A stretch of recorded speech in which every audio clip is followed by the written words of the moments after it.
Hi, my name is Mitch Senger. I'm a researcher at Oregon State University. I'm excited to tell you all about some research that my group has been doing to improve the photocurrent quantum yield of carbon nanotube photodiodes. I want to start by talking about 1D and low-dimensional materials in general. The hallmark of any 1D system is strong Coulomb interactions. This is due to their strong quantum confinement and low dielectric screening. And in particular, in photocurrent generation, this can lead to some novel relaxation pathways. So take this example. I'm going to go through a demo of impact ionization. So let's say we absorb a high energy carrier with greater than 2 times the band gap energy into a 1D system. This can create a free carrier with energy much higher than the band gap. And because of these strong Coulomb interactions, this can lead to that carrier handing off some energy to the valence band and creating an extra free carrier that both have lower energy. So basically, we're getting 2 charges for the price of 1. Now, we can parameterize a process like this by looking at the photocurrent quantum yield, which I'm going to define as this eta parameter. That's going to be defined as the number of carriers extracted per the number of photons absorbed. For a process like I just described, we called an eta equals 2 process. Now, lots of groups have been looking for high photocurrent quantum yield in carbon nanotubes for quite some time. An early experiment in 2009 showed that there was some evidence for carrier multiplication at low temperature, but they didn't parameterize their photocurrent quantum yield. So they weren't actually showing that this process might be occurring. And it's also been an open question if it occurs at room temperature. Lots of groups have been looking at the photocurrent quantum yield of a device like this at room temperature, but none have seen it go above 1. So basically, these highly efficient processes might not be happening at room temperature. Now, why might that be? Well, carbon nanotube absorption is completely dominated by excitonic effects. If we absorb a photon, it's going to generate a bound electron-hole pair. And these excitons are tightly bound by the same Coulomb interactions that might lead to impact ionization. So the bottleneck for efficient photocurrent generation is going to be to dissociate these excitons in the first place. Now, the way I see it, there are 3 different knobs that we can turn in order to make this process more efficient. We can change the field being applied to the device and physically separate those excitons and maybe accelerate free carriers out of the device quickly. We can play with the diameter of the device. As you can see by this relationship up here, the Coulomb interaction characteristic energy is going to scale with the inverse diameter. So if we increase the diameter, we should make the excitons less tightly bound and maybe make it easier for them to dissociate. The tubes in our studies are between 2 and 3 nanometers. So we're looking at binding energies between about 100 and 200 MeV. We can also play with the dielectric environment of the nanotube. Maybe by increasing the dielectric environment constant, we can screen out the binding energy of this bound state. Maybe make it easier to dissociate the carriers into free electrons. So the question is there a sweet spot between this parameter space where we can efficiently separate excitons while still allowing impact ionization or other efficient processes to occur? So here's an example of one of the devices that we study in our lab. This is a suspended carbon nanotube photodiode. The nanotube here bridges the gap between 2 metal electrodes, and beneath there are 2 platinum gates, and each one of those is electrostatically coupled to the nanotube. We can charge those gates up to equal and opposite voltages and apply a field to the device. And this also generates a p-n junction in the system. We're going to dope one side with electrons and one side with holes, and in the middle we have our intrinsic region. What's really great about these devices is that the field drops fairly continuously over the intrinsic region length. There's no sharp bumps or blips. And we can model the device electrostatics by looking at self-consistent field calculations. So here I'm plotting the simulated linear charge density against the carbon nanotube's axis as a function of which gate voltages we've applied. So as you can see, we have one side where this is going to be doped with holes, and the other side is doped with electrons. As I increase the field, I'm decreasing the width of the intrinsic region because the charge density is swelling and squeezing down that intrinsic region length. So here's an example of the data we take in our lab. This is a spectral photocurrent measurement. We've set up a p-n junction in one of our single nanotube devices, and we are illuminating with monochromatic light and sweeping the wavelength, and this is what we see in the vicinity of S33 and S44. So at low field, we have our peak photocurrent, and as we increase our field, we actually drop our photocurrent.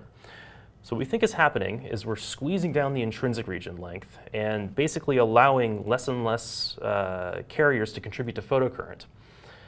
which overall decreases the magnitude of these peaks. But this is in sharp contrast to what we see at S22, where we have the opposite trend. As we increase our field, our photocurrent magnitude grows quite a lot. So that tells us something really interesting is going on here. Despite the fact that the intrinsic region is being scrunched down, we're actually getting more and more carriers out of the device. So we calculated what our photocurrent quantum yield should be in a device like this. If we think about what goes into a photocurrent, it's going to be modulated by the quantum yield, the photon flux, the intrinsic region length, and those last couple of terms, the n sub L and the integral of sigma c, are the oscillator strength of the absorbers in the intrinsic region. That's going to change with device chirality, and we can figure out what those should be based on Atlas data by getting the chirality of our tube by looking at the location of these exciton resonances. If we look at what the photocurrent quantum yield is by normalizing our photocurrent for all these parameters, you can see that at low field we have a very small quantum yield. It's about 5%, which is consistent with previous measurements. But as we increase our photocurrent, as we increase our field, we have more and more charges exiting the device, and our photocurrent quantum yield gets above 1 for this device. So we're actually getting efficient photocurrent generation. We did this experiment for 8 different nanotubes. As you can see here, we're plotting now against the field and the second resonance energy. Now remember, the second resonance energy is going to scale with the inverse diameter, so as we decrease that energy, we're increasing our diameter. And you'll notice that for the largest diameter tubes in our study, we saw the highest photocurrent quantum yields. So what we think is happening is as the diameter is increasing, we're weakening our exciton binding energy and making it more easier for the excitons to associate and contribute to photocurrent. We also modeled what happens to the S22 exciton once it's generated by modeling what it decays into. So here, I'm plotting the probability density of the S22 exciton decaying into a state separated by LEH. So it decays into something that has an electron and hole pair, and it's separated by LEH. As you can see, the broadest peak here is going to be corresponding to our bound carriers. That's like S11 or S12 excitons. On the far left of the plot, we have our a skinny peak that corresponds to the free carriers, and in the middle, we've got weakly bound states. So if we look at our photocurrent quantum yield against field there, we see it starts low, increases linearly, and then at some point it hits a critical field where it starts to increase dramatically. So what we think is happening is that at low field, our S22 excitons are decaying into free carriers, and those contribute to photocurrent. As we start to increase the field, we're getting more and more weakly bound states dissociating. And then once we hit a critical field that dissociates the S11 and S12 excitons, we start getting dramatic increases in the photocurrent quantum yield. And as you can see, for one of our devices, it reached photocurrent quantum yield greater than 1.5. It's about 1.7. And we think this is strong evidence for impact ionization processes occurring in our device. We've also looked at what happens when we change the dielectric environment in the nanotube. We literally take a drop of oil and set it on top of our chip. You can see it glimmering on top of the chip in the cryostat there. We basically take the same style of data as we've taken before. We take a spectral photocurrent measurement and normalize it for our photon flux and the intrinsic region length.